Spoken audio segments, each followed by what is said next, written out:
You're now tuned into Saditty Girlz Talk, where confidence hits like perfume, mystery moves like mink, and lip gloss isn't just shine, it's protection. This isn't just a podcast, it's a platform dressed like a diary and built like a vision board. On this episode, we have Ham from Muskegon, who is a visionary who has a clothing brand for men, women, and children called HEFS Galère. Ham is also a visionary by creative directing music videos and photo shoots and has created many this year and last year. Ham is also a Libra like me. Thanks for coming. Thank you. When you first started HEFS Galère, did you ever feel being original isolated you or made your clothing brand feel misunderstood? No. Like the whole meaning behind the brand is like to express your own like individuality and like being unique. So I like to be different. I like to encourage others to be different and to express yourself. Okay. Especially because it's important to be original in this day and age. People lack it. So Sure. That's why I reached out to you. How did you hold onto your creative direction when the culture was moving so fast forward towards trends? Everybody's so reluctant and reliant on shopping with Shein or Fashion Nova. They don't really think or process that small businesses also are the staples of what will be future like Target brands like For sure. Louis Vuitton and stuff. I guess just at the end of the day, like moving with the trends, but setting your own trends. So of course, making your own designs, your own logos, but also tapping into the same garments of what's kind of trending. So like even like right now, I got the Lulu sets, like with the Hef Lulu sets. That's the thing that's popping. Like in the summertime, I'm usually like doing the Skims. That's usually trending. But my own brand. So doing what's, I guess, trending or what's popping, but putting your own stamp on it, I guess. That's great. That's a great idea because when people watch mainstream stuff, but they also catch on to when you're watching mainstream stuff, so it makes the traction move faster. Yeah, for sure. How did the 2010s fashion and party scene of that decade from 2010 to 2020, how did that affect your design, how you present your brand today? I don't feel like it affects it, but I feel like we reflect to it because like even like right now, like we're doing the baggy jeans, like even like the shorts you got on. Mm-hmm. Like we doing like the style and the stuff that they used to do that we probably thought was lame then, but it's like kind of like it's coming back. It's in the circle. That make us feel old though because everybody used to say, "Oh, the skinny jeans from the '80s." Yeah. Now we doing what we like used to see as kinda, kids. even like with hairstyles and stuff, like everything kind of just coming back. Yep, coming back. And do you think social media helps or hurt your brand when it was received to the media early on? I feel like it helps for sure. I feel like I came up with my brand in 2021, so that was the after COVID era. Mm-hmm. So like nobody had nothing but phones. So like I remember even when I just like dropped like a Facebook post like with the logo, I had like no merchandise and stuff. Like when I dropped it, like Facebook ate it up. So I feel like social media for sure helps. I feel like the brand is not just like added to the content at the end of the day. Like that's the content now for real. Yeah, I agree. Do you feel like social media creates more pressure or does it positively impact your brand? A little bit of both because now you're a brand owner, so it's a certain way to conduct yourself. It's a certain way to do a lot of stuff because people, like everything isn't always good. It can be backlash. So you got to keep that in mind too, that they don't really keep stuff separate. You won now. Yeah. You can't really turn it on or off. That's true. That's a good point. We already touched on the 2010s fashion, so we don't really need to get back into it unless you want to. Let's take a breath for the quiet flex. This is Soft Wins.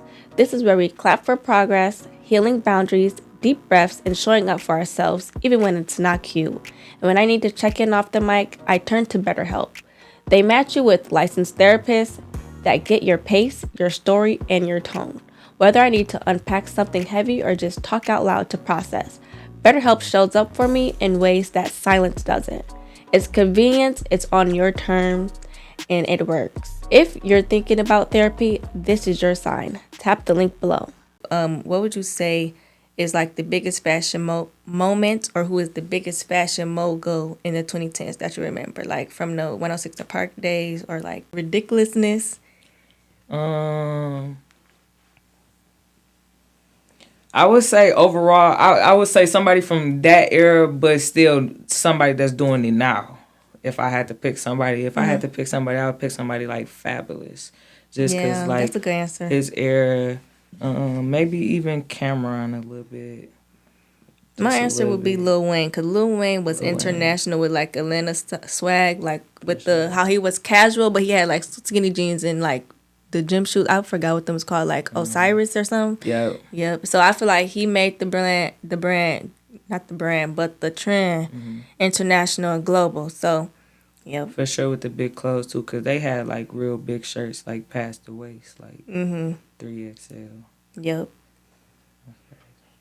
And who inspired your early fashion sense, or how did you know you knew how to dress?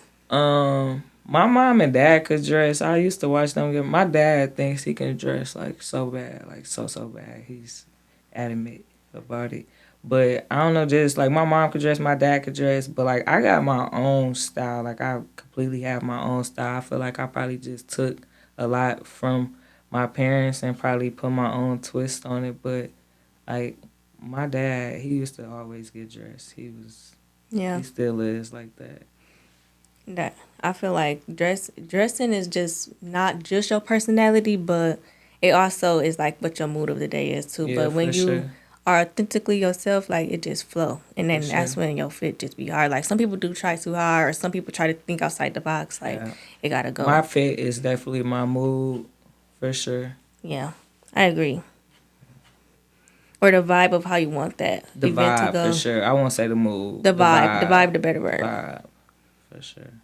The next question is, how do you handle people that, say for example, you busy working, how do you handle people that treat you with long distance or a short end of the stick because you're so focused on your brand or leveling up? How do you treat them after they... I feel like anybody around me at this point should know what you have going on. Like, I feel like I'm with none of my closest friends every day or every other day. Sometimes, like, even if we don't see each other, I know we're talking or Snapchat or something, you know? So, like, I don't know. I feel like I don't really have people that around me that are like that. And if I feel like if it is people like that around me, they don't need to be around me. I agree. I think, like, I don't pay attention to at our age, we should have a work-life balance, and, like, everybody should understand what everybody got going on. Like, if you still think your friend is fake because they ain't talk to you, then it's a personal I don't even play that. Me either.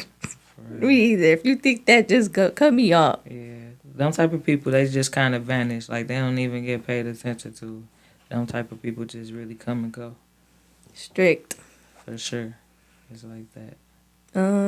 The next question I have is, what's one emotional or mental shift this week that reminded you were still aligned in your purpose?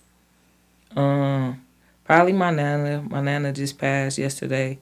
We knew she was about to pass, or she was on her deathbed, I guess. But just knowing that some things are inevitable and you have to keep going behind a lot of stuff, and you have to, I guess, in a way, push off of what they taught you, what they instilled in you at the same time as well. So it's kind of like a motivation standpoint. You really can't just pause or stay still, or, you know, like you grieve or you do your stuff like that, but you really don't have time.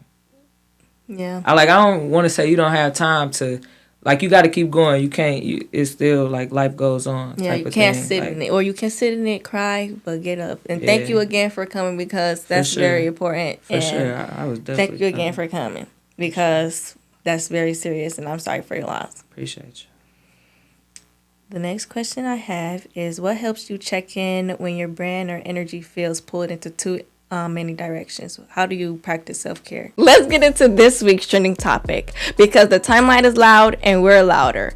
This segment is brought to you by HEFS Galère, the luxury fashion label making noise from Muskegon, Michigan to the main stage. HEFS Galère isn't about clothes, it's about legacy. Every piece tells a story and every stitch is stitched with culture.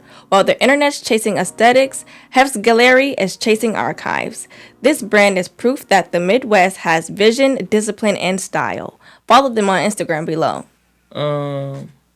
It's crazy. I don't know if that's self-care or not, but I'm a smoker. So it's just like a pause. It's that pause of the day that we take. And balance. That just bring you back in. That's really like, I don't know, I'm a pretty calm person. I don't really get too mad. I get worked up sometimes though. But it's okay. When we get worked up, like, you just gotta take that pause. You do. That's that pause. For you, it may be a different pause. Them. For me, it's that pause. Yep. But you know, you just gotta take that pause. The pause can be validated for you and for them, though. For like, sure, because it might be saving y'all. It's saving them for sure. But yeah, it's just that pause. It's just taking a time to reflect, and just like the last question, life goes on. Like, you could be mad, but you can't be mad. You can only be mad for so long. You can only be sad for so long. You gotta keep going. For sure. I agree. The next segment is somebody had to say it. So the question I have for you is, if we had a presidential administration like the Obamas right now, like how they had worldwide day of play, like when the TV's cut off, how do you think they would have expanded into social media platforms, and how would that actually support it, like youth-led digital creativity? As far as like digital funding, or what? Well, yes. What kind of impact do you feel real digital funding or policy level support could have made you in the early stages of your brand? I feel like even like the PPP and that whole area, the COVID, the money, the stimulus, any investments, any grants, any funding period from the government, it would help. You know, just because it will help with, now you boosting your quantities, you boosting your online services, shipping, everything is kind of included now, where most small business owners, they're doing it by themselves. All money that you're making, you're kind of putting back in. It's just a repeated cycle. So if that type of stuff was granted, or like I said that to reflect, like if I could have caught that wave or really did funding for a small business with that, it would have helped. But and like then, it's some, like it's a lot of, it's always grants and stuff around, but for some stuff you gotta just kind of dig a little deeper. You have to like definitely be on top of it. But if it was something that they did for small businesses, it would help. For sure. If I feel like if it was more publicized, because those who have small businesses, they're so busy on how they can improve it or what the next move is. So we really don't have time to sit and like, I mean, you do have time to ponder and think, but your priority is your business and how you can continue it. And if you have the means and the funds to continue it on your own, you would just do it that way. To add to that, like, you're doing everything by yourself. If you have some type of funding, you'll have people to pay. So now it could be you assigned to do this for logos or this for designs, and this person is assigned to do this or that. So like when you kind of, you're doing everything by yourself and you're doing all the jobs. So it's kind of like, that's why it's like you're so driven and you're so all into your business, because you play every role. And how do you think like infrastructure, not just how viral you can go, it changes the future for brands? So basically the sustainability of your brand, how do you think it would just not catch a viral moment, how it will be sustained like after the viral moment, because it's coming? I feel like you have to be a structured business. I feel like the viral moment will come, but the viral moment comes and goes. How do you think tariffs affected your business, and how do you have a plan on how they can't impact it heavily? So like in real daytime, like my vendors, like as he announced that like it was more so on it if you can get your orders in before, so like they were kind of on top of telling us what was going on. So some vendors that move faster were on stuff like pretty much telling us like if you get it your orders in by such and such date, it wouldn't affect anything after that date. It would affect, but it affects everything. It affects everything because whether in store or online, now you got shipping costs, everything going up. Now it can alter with your releases because now are you waiting more time to get your clothes. It's crazy because like either last year or year before last, Trump was doing something. It wasn't anything set in stone how it is now though, but he did something where I had something shipped DHL and it was like a hold on it for customs, and it was like an extra $300 I had to pay. And if I didn't get it out by such date, they would ship it back. But now it's like set in stone that like we are going to have extra shipping costs, and we are going to have to pay more for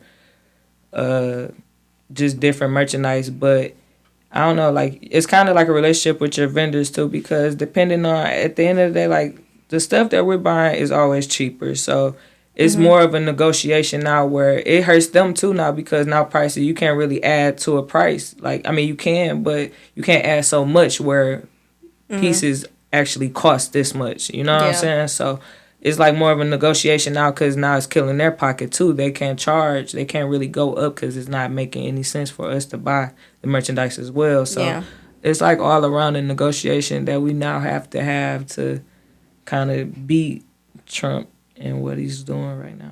Yeah, I wanted to do like a clothing brand, but I think I want to do prom dresses because that's seasonal and you could just work on it throughout the whole thing. Like you got your hands full. Like you got to think about every season, every trend, like music, and like you got to influence everything. So it kind of at the same time it kind of moves like together though, in a way, because like even like with my artist, like he's moving, I'm moving with him. So like I'm kind of egging off of you at the same time you egg off me. If I'm at an expo, he with me. If he's at something with music, I'm with him. So it's like we kind of like not like leeching, but we kind of egg off each other. You know? Yeah. And then I have another question for you. If like there was a policy, for example, like if Instagram had worldwide day of play, like but it's not worldwide day of play because it's Instagram. Like if they said turn the phone off, would your brand support that? Yes, and yes, I would say yes. I feel like at this age, I feel like anybody probably, I can't say anybody can't live without their phone or everybody can live without their phone, but I would say a large amount of us would probably be affected. It would affect. Why? Because I wouldn't say it affects, because I feel like I have a large fan base on the internet, but not everybody in my audience is my customer. Yeah. So I feel like it would die down some of the views, maybe not all of the money. I feel like I sell more clothes just off of my face card, just being around. Yeah. Like, yes, the Facebook does help, and because it's more of a like if they see it type of thing that they can get it. But for a lot of people don't have Facebook, or a lot of people might be on Snapchat and not Facebook, or Facebook and not Snapchat, or only Instagram. So you already, it kind of alters with that. But I feel like a lot of stuff, like if it's clothes needed and it's an event or whatever, people get in contact with me for sure. Yeah, and for sure. Like, it's how you move, for sure. That's why I contacted you too. For sure, they're going to get in contact with me. So I guess that's a yes and a no. Okay. And the next questions are, and wrap up, what is a piece of advice you will give a creative that feels like nobody's watching or they don't know what to do next? First of all, nothing that nobody thinks matters but you. So just to keep going. I feel like I set on my logo, just the post that I posted when I said I'm about to drop some clothes. Like I sat on that logo for a long time. And just to say that don't let nothing hold you back, like, and when I did drop, it was just like people ate it up. So at the end of the day, you drop when you're ready, but when you do, you stay consistent. Nobody matters. The only thing I feel like that matters in this world is longevity. Like everybody like just had this trend of starting a brand and like people came and went like that fast. Like it's about you, like the longevity, even like your audience. Like, are you just gonna be for men? Are you just gonna be for women? Are you gonna be for everybody? Are you gonna include kids? Are you gonna include plus size? You feel me? Like there's so many different categories that you can set and look at it. Even like how you said, do you want to be seasonal? Do you want to be year round? Do you only just want to do spring and summer? So at the end of the day, just go for it, be consistent, and just do you. Don't nobody matter but you. Yeah, that's good. I sat on my podcast for a year. I didn't like it. Like I kept scratching it. Like I was like, I don't know. I don't like it. That's that Libra in us though. It's just like we are overall indecisive people, because I feel like I was like that for so long and I'm really not a person that cares what people think, so I don't know if it was like that I was nervous to see like how is everybody going to accept it, or if it was me that just didn't like it, or is this good enough? So like I think that's just the Libra in us that's just like we don't know. Yeah, we perfectionists on the low. For sure. What's next for HEFS Gallery or for you as a manager? I feel like the manager role is just at a pace of my friends around me. If they're going, I'm going, and they're going. So whatever's next with them is just whatever's next with them. Whatever court the ball is in for them. So I feel like that's kind of more of a just we wake up and see what happened type of thing. As for the clothes, you got summer and spring stuff dropping. I just got invited to SneakerCon. Congrats. Thank you. It's next week though, so I'm not gonna make the first stop that they invited me to, but with them inviting me, I'm now invited to any location, so I can go international or to any of the ones in the US. So I want to plan on probably doing like a New York, maybe Cali, either Houston or Dallas. You know, just to tap at a few different states. I mean, SneakerCon is big, so you never know who you might pop at. I also do want to at least go to one international. I don't know which one. Japan. They going to Tokyo. Yes, I would definitely do Japan. It's right by. I think it's right by my birthday too. So I don't know. I've been trying to figure it out. I think I definitely want to go to Tokyo. I want to go to Tokyo for my birthday anyways, but me too. I want to go for that when I turn 25. So in 2 years. That's crazy. So I don't know, but overall, I want storefronts. I don't want I haven't got a store in my where I'm from in Muskegon yet, because I don't want to just be hometown store. I actually want like a storefront East Coast, West Coast, South. Yeah. You know, type of thing. Like I kind of fashion demographical areas. I know what you mean. For sure. Like I don't want to just be. That's why I don't ever really talk about. Everybody always talk about stores. Like I don't really care for the store. It's more the location right now, like where we popping at. Yeah. Well, thank you for coming, and we had a great conversation. Appreciate you. I look forward to working with you again in the future.